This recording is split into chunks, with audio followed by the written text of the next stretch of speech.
You're listening to A Book with Legs, a podcast presented by Smead Capital Management. At Smead Capital Management, we advise investors who fear stock market failure. You can learn more at smeadcap.com or by calling your financial advisor. We have some bonus content from our discussion with Chris Yogerst on his book, The Warner Brothers. We're going to call this episode 222.2. And like the four of a kind the episode has, I think we're going to have quite a bit of fun today. We're going to be having Warner Brothers Discovery CEO David Zaslav join us for this discussion. Joining me to host that alongside is my father, Bill Smead, our chairman and chief investment officer here at Smead Capital Management. To give our listeners a little background on David, David originally joined NBC in 1989, where he was the president of cable and domestic TV and new media distribution. He then joined Discovery in 2006. He became the CEO there.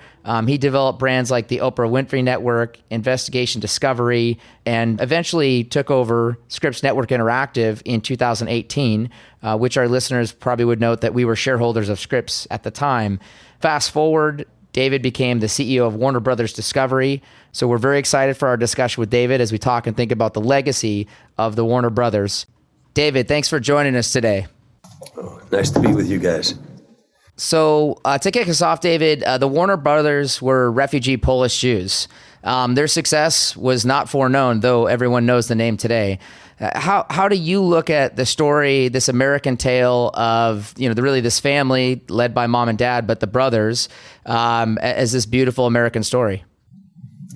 Well, it's an extraordinary success story, but a big piece of the story is shared by millions of Jews that left Eastern Europe. My family was not that many miles away from where the Warner Brothers family was from. And my family came through Ellis Island and with nothing and ended up in Brooklyn. And my grandfather sold plumbing supplies out of a wheelbarrow and saved up to own his own plumbing supply store, Zaslav and Sons, and my dad's brother ended up in that business. And they ended up in Ohio, the Warner Brothers, and they had a general store. And so, at that point, it's basically the American story. What's extraordinary about that story is that they went to Hollywood and the impact that they had and what they accomplished against odds really is a great American story of an immigrant family and the impact that they had on America and our culture. Agree. Yeah, Harry was kind of the heart and soul of Warner Brothers. I personally became a huge fan of his through this book. What do you think about his distinct legacy today? Look, I think one of the sad things that there's a lot of great drama, this great accomplishment within this story of the Warner Brothers, but the father's mantra was stay together, stronger together. And, it's also a great American story in that it's imperfect. And one of the brothers ended up dying young from influenza.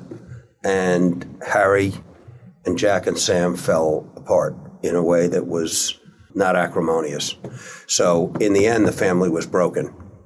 And so the one thing coming to America, that theme of stronger together. And I think he probably felt that way because they had different skills. Sure. And, Harry really was passionate about storytelling and content.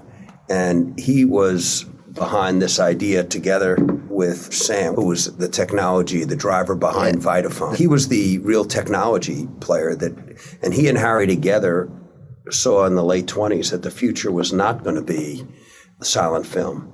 And they risked the whole company and borrowed against this idea of investing in Vitaphone, and it changed the business. And they were able to get real advantage out of that in being the earliest with the best technology to the talkies. And Harry was the older brother, and for many years he drove the narrative of the core of the Warner Brothers values, which is the success of the company was going to be driven by great storytelling and talent, and making Warner Brothers a place where talent wanted to be, and telling stories that made a difference, not just stories that were popular, but telling stories that made a difference.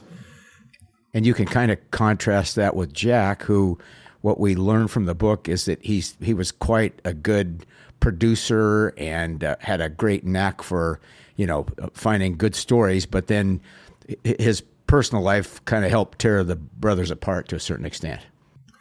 But, it's hard to go back in time and give credit or discredit. In the end, Sure. if you look at the 30s, the Warner Brothers were doing over 100 films a year. And at that time, there was no television. And the only thing that were in the homes was radio. And people didn't travel the way they did today. And so when you think about what was America like in the 30s, if you were on a farm in the South, or if you were on a ranch out west, or if you were in New York City, there's so much that you didn't see. And so what those films did, you got to see, what does New York look like? What do people dress like on a farm? What does California look like? What about Paris? Who wears the black hat and white hat? How do I get dressed for a date? In many ways, the Warner Brothers played an important role in the 30s. It was the only place you got to see, what does this world look like? And they defined in many ways what it was to be an American. They helped define for all of us the values of this country. Not just the Warner Brothers, but together Hollywood did that. And so people went on Saturdays and Sundays and Friday nights to see double features. And this idea of coming together, of community, the lights go out and there's the big screen. And, this is something that I believe in for today that we need desperately, is community. And when those lights go out, it's very primitive. This idea of tell me a story. Thousands of years ago, we were doing that on the campfire. The lights go out, you're with people in your neighborhood, your friends, and afterward, you're having a pizza, having a beer, and it affects the way you see yourself. It affects the way that you see the world. And, throughout the 30s, they really pushed the envelope with Confessions of a Nazi Spy. That was a very bold movie. And Harry had a lot to do with that because he had been abroad and he had seen what was going on in Germany. And there was actually, it wasn't effectively government regulated, but the studios had agreed to be guided by a series of principles of what they would show and would not show. And it's hard to believe this, but back at that time, distribution in Europe had just begun and was a significant revenue driver for the business. And multiple countries in Europe would talk about that would play into the guidelines of what was acceptable and unacceptable.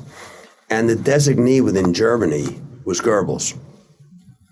And so any content that would reflect badly on the Nazi Party was against guideline.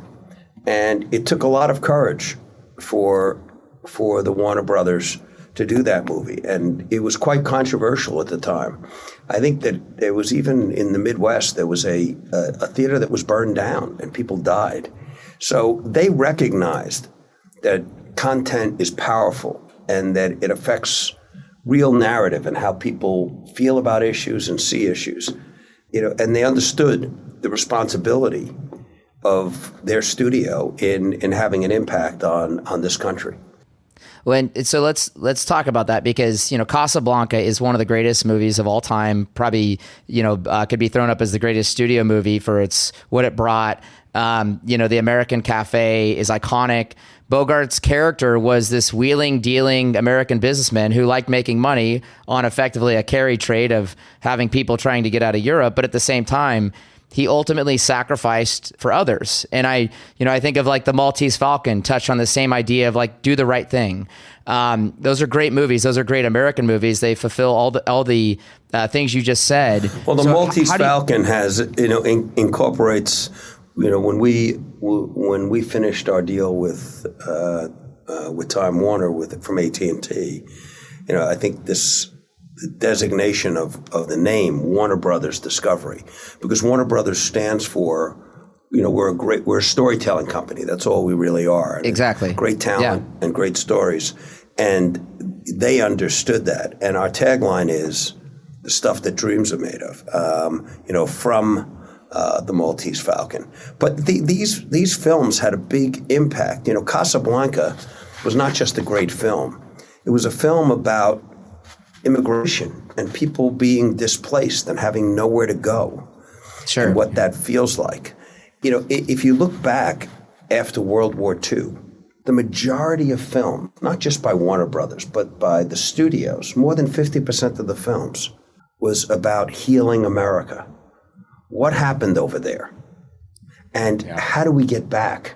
How do we heal? There's hundreds of movies, that were just on that simple basis of the idea that we've been through something terrible. How do we make sense of that? We think of Gran Torino, where basically Clint Eastwood played my mother's father. He was that grumpy 80-something-year-old guy. All honor to Clint Eastwood as that storyteller. Isn't that the type of storytelling, the legacy of Harry Warner, that can be seen in the last 10 to 15 years? Isn't it being honest, instructive society about what is right and wrong?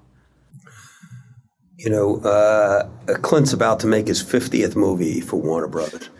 An extraordinary, really extraordinary, the legacy of Clint Eastwood. He's important to the history of Warner Brothers in that sense. Gran Torino is a fantastic film. The scene for me, not only did he sacrifice himself for those that in the beginning of the film you would think, he hated these people. Yeah. But he was a tough guy.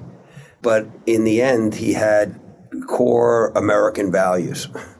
And, one of the scenes in that movie that meant a lot to me watching was, he began to mentor this young man, the barbershop. He started to mentor him, and they started out as enemies because he had stolen, but he started to mentor him. And there was so much distrust among people based on, ethnicity or based on age, or, it was just a complete distrust of others. And you saw that bearing down a little bit as the film went on. But there was a moment where we didn't know who this young man was. And across the street, a woman who he never met, who he didn't know, she was walking with her groceries and the bag broke. And he crossed the street and picked everything up for her and walked into her house. It's a simple thing, but it was an act of kindness. And it was powerful. It's one of the most powerful things for us as human beings to see that. When no one's looking, when you have nothing to gain, it's just an act of kindness. In everyday life, when we see it, it still is very powerful. Well, and that touches on a theme, David, that movies bring a sense of community. Yeah, the sense of community that you touched on earlier. And Barbie did this through making things fun and making fun of many things, but I view it as she made kind of a Mel Brooks style comedy. And she made fun of women, she made fun of men. This balance is something everyone can laugh at. How important is making movies, and hasn't that movie done more to gather people in community? Look, Barbie is the most successful movie in the history of Warner Brothers, which is exciting for us. But it comes at the right time. And it shows the power of the motion picture. Everywhere, people didn't just go to Barbie. They went to the store and they bought shirts, pants, socks in pink, hats. We did a number of tie-ins with retailers.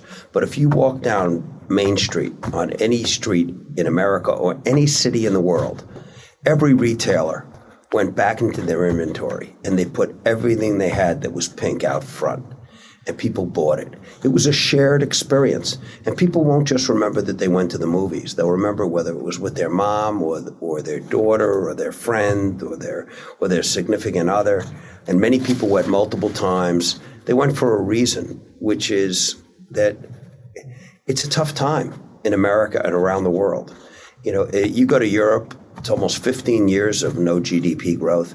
The last time that happened was in the 20s and 30s. There's a lot of challenge and struggle around the world. Maybe more than I've seen. And in most of my life, we were so prosperous in the 80s and 90s. So there's a lot of challenge, and with all the disruption and the technology revolution, what do we make of all this? Different jobs. The jobs that we're doing aren't necessarily the jobs we would train for, or they're not as good as the jobs we had. So it's just a difficult time, and this was a welcome escape. It was fun. The thing about Barbie, it was just pure, joyful fun. Agreed. Our CFO, Gunnar, was in Germany, and he passed a line of people, all in pink, holding hands and laughing. It was a great escape, and it's sort of what we needed. But it also, the whole world, everywhere in the world, it was pink. And there's nothing that can do that.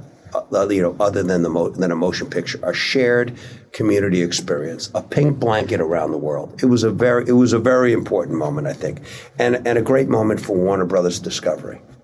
I think the petri dish for that, David, is going to be Halloween this year. I think the Ken cowboy outfit is pretty much sold out of every online auction and costume house out there. But we look at that as that will give the reflection of America. And I think that was another theme we drew out of the story of Warner Brothers is sometimes people criticize the theaters and say, look what they're bringing to our culture, when in reality, it's a mirror. That's what movies tend to be, is they're a mirror of our culture. And I think that's something they help us understand. They help us understand who we are. Correct. And they can change in many ways. The way we see ourselves or what we want to do. All the President's Men. After All the President's Men, applications to journalism schools went up 20 or 25% for a decade. People saw that and said, that's what I want to be. That's who I want to be. And, that's the impact. If you think about, in 1960, Otto Preminger did Exodus. It was the Leon Uris book by the same name. Mm-hmm. And a whole generation, when they think about Israel, they think about Paul Newman coming out of the ocean, and they think about the Haganah and the Irgun, and they think about a nation that was built, with the promise of a democracy, in the Middle East, with all that sense of hope. It's never perfect, but for two generations, when people thought about Israel, that narrative, that film had an impact on how people see that. So the power of film to do good is significant. But, we also have to recognize that, and that, what stories are we going to tell? I say this to our team all the time, with all the people I've spoken to, everyone wants to talk about the stories that they got to tell. And, when our leadership team is gone, the question for us will be, what stories did we tell, and what impact did we have? So let's bring it, because our last two questions are kind of touch on that personal. So first off, Greta totally had us stereotyped. We are like every other man. We love The Godfather, and that's just a pure, simple fact of life. You own the former home of Robert Evans, the famed studio head of Paramount, where people can go watch The Offer, which really tells the story of Miles Teller back, but which tells I the story love. of Robert Evans. It's great. Great Not show. exactly the story. It's a great story. But I know most of the people that were involved, and everybody has a different version. But it was very good television. So that begs the question, since I've watched this Robert Evans caricature through Matthew Good, what's your best Robert Evans story, or your favorite? Maybe not the best for audience purposes. No, I think one of the things about Evans is he made films driven out of great characters and, more importantly, great books, real stories. He understood story. Love Story was and The Godfather were both #1 bestsellers.